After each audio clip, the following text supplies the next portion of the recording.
Hola, cordial saludo para todos. Mi nombre es Laura Vanessa Guerra Zuleta, estudiante de la UNAD en el curso de Estudios de Género. En este video presentaré la tercera fase, debate sobre la dimensión estructural de las violencias de género, un estudio de caso sobre el impacto del conflicto armado en Colombia en relación con las violencias de género, específicamente las violencias sexuales contra niñas y jóvenes. Este tema es fundamental porque permite comprender cómo la guerra no solo afectó la seguridad territorial, sino también la vida íntima y los derechos humanos de las mujeres. Este será el contenido que se desarrollará a continuación. Presentación del caso. El conflicto armado en Colombia utilizó la violencia sexual contra niñas y jóvenes como estrategia de guerra. Según la Comisión para el Esclarecimiento de la Verdad del 2022, estas violencias no fueron hechos aislados, sino prácticas sistemáticas que buscaban controlar territorios, castigar comunidades y perpetuar el patriarcado. Las niñas y jóvenes fueron víctimas de violaciones, embarazos forzados y explotación sexual, lo que generó daños físicos, psicológicos y sociales profundos. Este caso refleja cómo la guerra instrumentalizó los cuerpos de las mujeres más jóvenes, afectando no solo su vida personal, sino también el tejido social de las comunidades. Análisis del caso: patriarcado y guerra. El impacto del conflicto armado en la violencia de género se entiende desde la dimensión patriarcal. La Comisión de la Verdad de 2022 explica que el patriarcado se reforzó en la guerra, legitimando la violencia sexual como mecanismo de control social y territorial.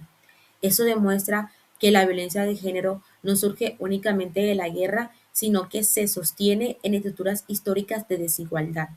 La guerra exacerbó estas desigualdades, convirtiendo la violencia en una práctica normalizada que afectó a las comunidades más vulnerables.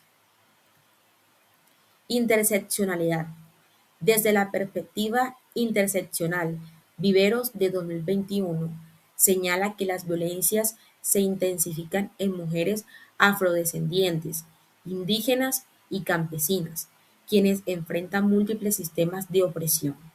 En estas comunidades, la discriminación histórica se cruzó con la violencia armada, generando un impacto diferenciado y más profundo. La interseccionalidad permite comprender que no todas las mujeres vivieron la violencia de la misma manera.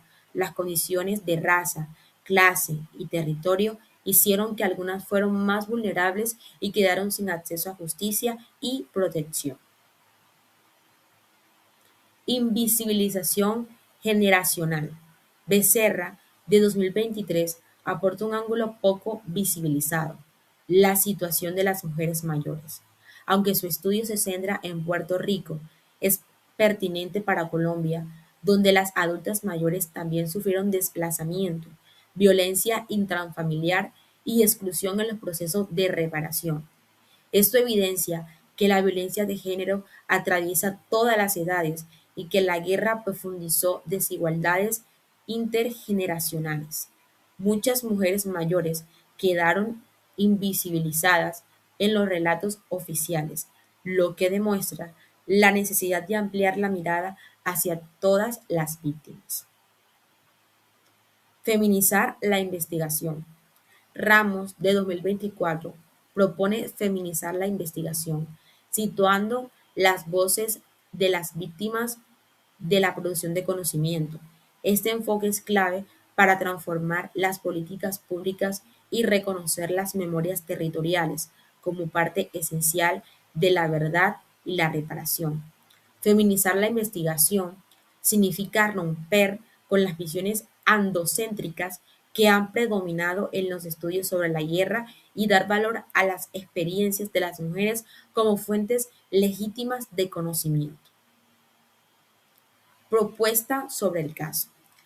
A partir del análisis del caso de las violencias sexuales contra niñas y jóvenes en el conflicto armado, considero que es necesario avanzar en propuestas específicas que permitan prevenir y atender estas problemáticas. Primero, fortalecer programas de protección infantil y juvenil en zonas rurales y urbanas afectadas por el conflicto, garantizando espacios seguros y libres de violencia. Segundo, crear rutas de atención diferenciadas para niñas y adolescentes víctimas de violencia sexual con acompañamiento psicológico, médico y jurídico inmediato. Tercero, incorporar la voz de las jóvenes sobrevivientes en los procesos de memoria y reparación, reconociendo sus experiencias como parte esencial de la verdad histórica. Cuarto, diseñar políticas educativas comunitarias que promuevan la igualdad de género y provenga la violencia sexual desde la infancia, desmontando estigmas y roles patriarcales. Y quinto, combatir la impunidad mediante mecanismos judiciales efectivos que sancionen a los responsables y eviten la repetición de estas violencias. En conclusión, el conflicto armado en Colombia no solo utilizó la violencia sexual contra niñas y jóvenes como una estrategia de guerra, sino que dejó un legado estructural que aún persiste en nuestras comunidades. Este tipo de violencia no puede entenderse como hechos aislados, sino como parte de un sistema patriarcal que se reforzó en la guerra y que convirtió los cuerpos de las mujeres en territorios de disputa y control. El análisis realizado muestra que estas violencias se sostienen en desigualdades históricas que se intensifican cuando se cruzan factores como la raza, la clase y el territorio, tal como lo plantea Vivero de 2021. Además, la invisibilización de ciertos grupos, como las mujeres mayores, señaladas por Becerra de 2023, evidencia que la violencia atraviesa todas las edades y que muchas víctimas han quedado fuera de los procesos de memoria y reparación. Por ello, es fundamental feminizar la investigación como propone Ramos de 2024, situando las voces de las víctimas en el centro de la producción de conocimiento y en el diseño de políticas públicas. Solo así podremos comprender la magnitud de estas violencias y avanzar a soluciones reales. Las propuestas planteadas buscan responder directamente el caso de las niñas y jóvenes víctimas de violencia sexual, garantizando protección, justicia y reparación integral. En este sentido, reconocer la dimensión estructural de las violencias de género es un paso indispensable para construir un país más justo, donde la igualdad de género sea un principio fundamental para la paz, la convivencia y la no repetición de la guerra. Esas fueron las referencias bibliográficas que se utilizaron como apoyo para esta presentación. Espero que lo planteado aquí haya sido de su agrado y muchas gracias por ver.